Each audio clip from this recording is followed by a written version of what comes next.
Hello students, मैं Sonu sir आपके लिए ऑनलाइन क्लासेस स्टार्ट कर रहा हूँ। आप सभी को पता है कोरोना वायरस कोविड-19 के कारण भरतपुर में ही नहीं पूरे राजस्थान में और पूरे भारत में स्टडी काफ़ी हद तक प्रभावित हुई है। इस समय बैचों के स्टार्ट होने का समय होता है जो मुझे लगता नहीं है कि अगले 2 या 3 महीने तक भी स्टार्ट हो पाएंगी। मेरा उद्देश्य केवल यूट्यूब पे आने का नहीं है। मेरा उद्देश्य स्टूडेंट्स तक अपनी केमिस्ट्री को पहुंचाना है। जब बैच में हम लोग पढ़ाते हैं तो हम जिन स्टूडेंट्स को फेस करते हैं उनमें से 90% स्टूडेंट्स ऐसे होते हैं जो पहली बार मुझसे पढ़ रहे होते हैं। तो मुझे बेसिक से स्टार्ट करना होता है। मुझे पता नहीं होता कि उनका स्टडी लेवल क्या है, उनका एजुकेशन लेवल क्या है। तो हम मेरे जैसे और भी अच्छे टीचर मतलब सभी अपना बेस्ट देने का प्रयास करते हैं स्टूडेंट्स के लिए। सब बहुत अच्छा पढ़ाते हैं। हम सब ये चाहते हैं कि स्टूडेंट्स को हम बहुत ही यूनिक तरीके से केमिस्ट्री को उसके दिमाग में सेटअप कर पाएँ। मेरा उद्देश्य ये होता है कि मैं चाहे लेट तक सिलेबस कराऊं, पर परफेक्ट स्टूडेंट के पास पहुंचना चाहिए। जब हम बैच स्टार्ट करते हैं तो बेसिक में सबसे पहले मैं स्टूडेंट्स को ये बताने का प्रयास करता हूँ कि हम जिस केमिस्ट्री को पढ़ते हैं, दैट मीन्स रसायन विज्ञान, उस केमिस्ट्री की 2 ब्रांच हमें रीड करनी पड़ती हैं, हमें पढ़नी पड़ती हैं। पहली ब्रांच को हम कहते हैं अकार्बनिक रसायन। केमिस्ट्री की पहली शाखा जिसे हमारे बोर्ड सिलेबस ने फर्स्ट बुक बना रखा है, दैट्स। दूसरी ब्रांच हम पढ़ते हैं कार्बनिक रसायन, जिसे हमारे केमिस्ट्री सिलेबस ने सेकंड बुक बना रखा है। कभी कभी जो एग्ज़ामिनर्स आते हैं हमारा प्रैक्टिकल लेने, उनको ऐसा लगता है कि बच्चों का बेसिक लेवल थोड़ा सा लो है, तो वो बेसिक से क्वेश्चंस पुटअप करते हैं। वो कहीं नहीं जाते, वो अंदर चैप्टर्स में से नहीं पूछते। वो बच्चों से केवल इतना पूछते हैं कि आप रसायन विज्ञान पढ़ रहे हो? आप कहते हैं हाँ सर। तो रसायन विज्ञान की कितनी बुक आपने पढ़ी हैं? आप उनको बोलते हो सर 2 बुक पढ़ी हैं, फर्स्ट बुक, सेकंड बुक। एक अकार्बनिक रसायन है सर, एक कार्बनिक रसायन है। अपन हिंदी मीडियम में से बोलते हैं। तो पता है उसका पहला क्वेश्चन क्या होता है? What is the definition of organic chemistry? कार्बनिक रसायन की परिभाषा क्या है? अकार्बनिक रसायन की परिभाषा क्या है? पता है, मैं बच्चों को इस तरीके से बताना चाहता हूँ कि वो कभी भूलें ना। आगे पता नहीं कौन से इंटरव्यू में कब इन चीज़ों को पूछा जाए, तो पढ़ो ऐसे कि किसी को पढ़ा सकें। अब बता, इतना सिंपल सा तरीका क्या है कि हम यदि 2018-19 को फॉलो करते हैं तो इस धरती पर total gain element, total available elements या इस पृथ्वी पर पाए जाने वाले तत्वों की संख्या 119। अभी एक और आ गया है, 120 हो गए हैं, फिर कुछ और भी आएंगे आगे। इन 119 तत्वों में से केवल एक तत्व कार्बन का अध्ययन है, कार्बनिक रसायन। देखो, ए मीन्स अलावा। पता है शब्द ही अपने आप को डिफाइन कर देते हैं। अकादमिक रसायन क्या कहना चाहता है हमसे? अलावा कार्बन के। रसायन विज्ञान की वह शाखा जिसमें कार्बन के अलावा अन्य तत्वों का अध्ययन करते हैं वो कहलाती है अकार्बनिक रसायन। ये तो सिंपल वे है इनको याद करने का। तत्व 120 होते हैं तो भी यही डेफिनेशन, तत्व 121 होते हैं तो भी यही डेफिनेशन। केवल कार्बन और उसके सिद्धांतों का, उसके लक्षणों का हम अध्ययन करते हैं जिस ब्रांच में, वो है कार्बनिक रसायन। और कार्बन के अलावा अन्य तत्वों को अध्ययन हम जिस बुक में करते हैं वो है अकार्बनिक रसायन। स्टूडेंट्स, जल्दबाजी बिल्कुल नहीं, बेहद आराम से पॉइंट टू पॉइंट हमें राजस्थान बोर्ड के सिलेबस को कंप्लीट करना है। हमारा उद्देश्य भी यही होना चाहिए कि फ़र्स्ट ऑफ ऑल हमें 12th की परसेंटेज के लिए फॉलो करना चाहिए। अब पता है उस परसेंटेज को बनाने में प्रैक्टिकल एग्जामिनर्स की एक भूमिका होती है। पता है हम कितना भी अप्रोच लगवा लें, अपने स्कूल में अप्रोच लगवा लें, हम फिनेंशियल हेल्प कर दें स्कूल की, तो भी पता है जब एग्ज़ामिनर वाइवा लेता है तब वो अपनी पर्सनल रीडिंग करता है स्टूडेंट्स के लिए कि मैं जिसको नंबर दे रहा हूँ 30 में से 30 क्या वो उस लायक है। पता है हम छोटी छोटी चीज़ों में कई बार अटकते हैं, कई बार हम उनको सॉल्व नहीं कर पाते हैं। तो मेरा उद्देश्य पहला क्या है, मैं पता है बैच में भी यही बातें बच्चों को बताता हूँ कि आप केमिस्ट्री को बेसिक, ज़्यादा बेसिक नहीं पर इतना तो कम से कम पता हो कि कार्बनिक रसायन क्या है, अकार्बनिक रसायन क्या है। रसायन विज्ञान की जिस ब्रांच में आप केवल कार्बन को पढ़ेंगे वो है कार्बनिक रसायन, और जिसमें कार्बन के अलावा आप अन्य तत्वों का अध्ययन करेंगे वो है अकार्बनिक रसायन। ये पहले दिन की शुरुआत में हम बच्चों को बताते हैं। अब रहा सवाल कि सर हम किस बुक को पहले स्टार्ट करेंगे, तो पता है लगता है ऐसा है कि कार्बनिक रसायन में केवल एक तत्व है, इजी बुक है, आराम से डील कर लेंगे। अकार्बनिक रसायन बहुत सारे एलिमेंट्स हैं, बहुत सारे तत्व हैं, थोड़ा लेट होगा। लेकिन पता है कार्बनिक रसायन में हम ज़्यादा अटकते हैं बजाय अकार्बनिक रसायन के। तो फर्स्ट ऑफ ऑल अपन कार्बनिक रसायन को स्टार्ट करेंगे। जितने भी वीडियो मैं बना सकता हूँ आप लोगों के लिए प्रयास करेंगे लॉकडाउन में पर डे वीडियो बनाने का, आप लोगों को वही चीज़ पहुँचाने का जो हम बैचेस में कराते हैं। तो अपन आते हैं कार्बनिक रसायन पर। जिस कार्बनिक रसायन दैट मीन्स ऑर्गेनिक केमिस्ट्री की अपन बात करते हैं, उस कार्बनिक रसायन को पढ़ाने के लिए मैं अपने स्टूडेंट्स को कुछ बेसिक फैक्ट्स बताता हूँ जिनको ओवरऑल क्लासेस में बताने में हमें लगभग 15 से 20 दिन का समय लगता है। यहाँ भी मैं प्रयास करूँगा कि कम से कम लेसन्स में आपको उनको बता पाऊँ, क्योंकि मैं कभी भी डायरेक्टली चैप्टर स्टार्ट नहीं करता। पहले बच्चे का बेसिक क्लियर होना चाहिए, उसके बाद अपन चैप्टर्स पे आते हैं। कार्बनिक रसायन को डील करने के लिए इसको कुछ बेसिक फैक्ट हैं, और उन बेसिक फैक्ट में अपन आते हैं टॉपिक 1 पे। टॉपिक फर्स्ट,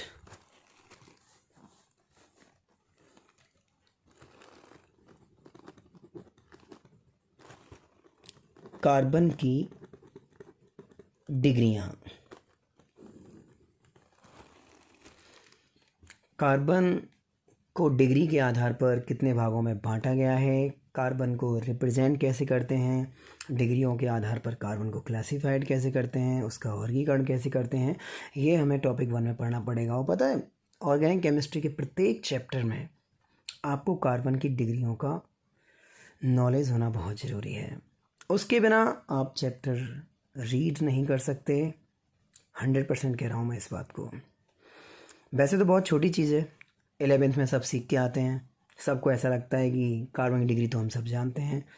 अब जानते हैं तो एंजॉय करिए, और नहीं जानते हैं तो उनको डील करिए।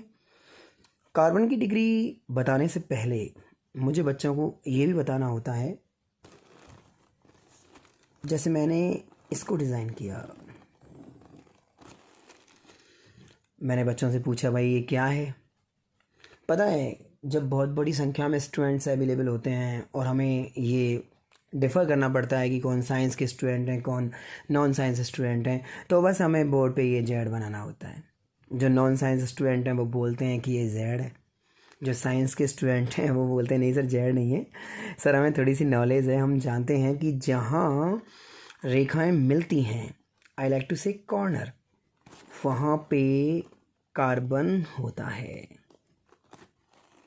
जहाँ रेखाएं एंड होती हैं, आई लाइक टू से टर्मिनल, मतलब सिरा, वहाँ भी कार्बन होता है। जहाँ रेखाएं मिलती हैं वहाँ भी कार्बन, जहाँ रेखा एंड होती है वहाँ भी कार्बन। इट्स नॉट जेड, ये जेड नहीं है सर, ये 4 कार्बन की एक श्रृंखला है।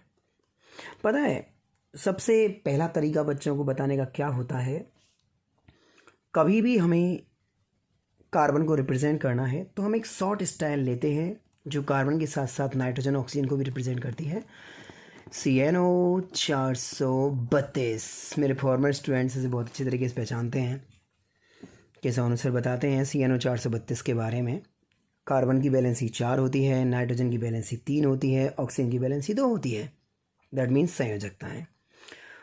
जब भी हमें कार्बन लिखना है तो उसकी संयोजकता 4 करनी पड़ेगी, नाइट्रोजन लिखना है तो उसकी संयोजकता 3 करनी पड़ेगी, ऑक्सीजन लिखना है तो उसकी संयोजकता 2 करनी पड़ेगी। और हमें इन संयोजकताओं को कंप्लीट करने के लिए हाइड्रोजन का सहारा लेना पड़ेगा। अब जैसे ये कार्बन है, देखो इस कार्बन के केवल 2 बॉन्ड हैं, नंबर 1 नंबर 2। कितने बॉन्ड कम पड़े? 4। करने के लिए हमें 2 बॉन्ड और चाहिए, तो हमने एक्स्ट्रा H यहाँ लगा दिया, एक H यहाँ लगा दिया। अब ये कार्बन हो गया 4 संयोजकता वाला 4 वैलेंटेड कार्बन। ये वाला कार्बन, इसका केवल एक बॉन्ड रिप्रेजेंट हो रहा है, हमें 3 बॉन्ड और चाहिए, हमने एक H इधर लगाया, एक H हमने इधर लगाया, एक H हमने इधर लगाया। अब कार्बन की वैलेंसी हो गई 4। ये वाला कार्बन, एक बॉन्ड, 2 बॉन्ड, हमें 2 बॉन्ड और चाहिए, एक H यहाँ लगाया, एक H यहाँ लगाया, ये हो गया 4 वैलेंसी कार्बन, 4 संयोजकता वाला कार्बन। यहाँ हमने एक H लगाया, यहाँ हमने एक H लगाया, यहाँ हमने एक H लगाया। ये फुल प्रूफ 4 कार्बन की जो संरचना है वो बैलेंस स्ट्रक्चर है इस समय। पता है बेसिक टॉपिक में से भी कई बार क्वेश्चंस पुटअप होते हैं।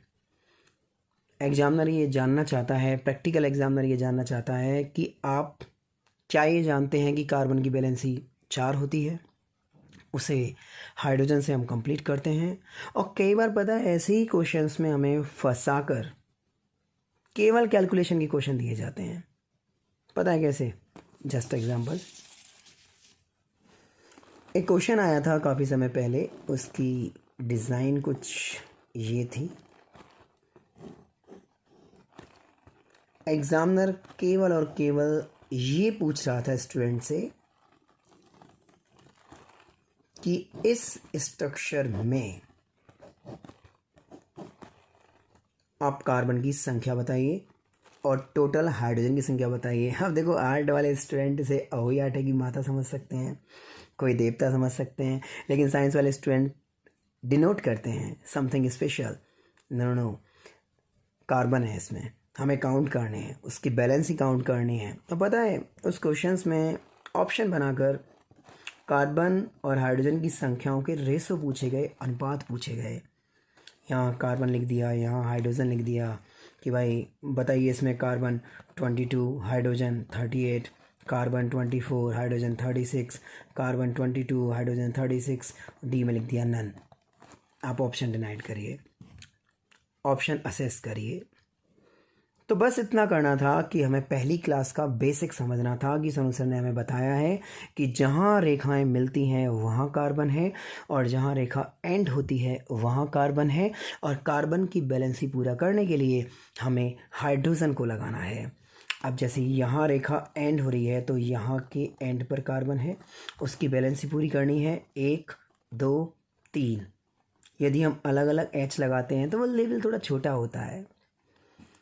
हम 12वीं के लेवल की बात करते हैं तो एग्जामिनर कुछ एक्स्ट्रा चाहता है कि बच्चा थोड़ा एडवांस हो, तो उन तीनों एचओ को अलग अलग करने के स्थान पर हम एक साथ लिखते हैं लाइक दैट।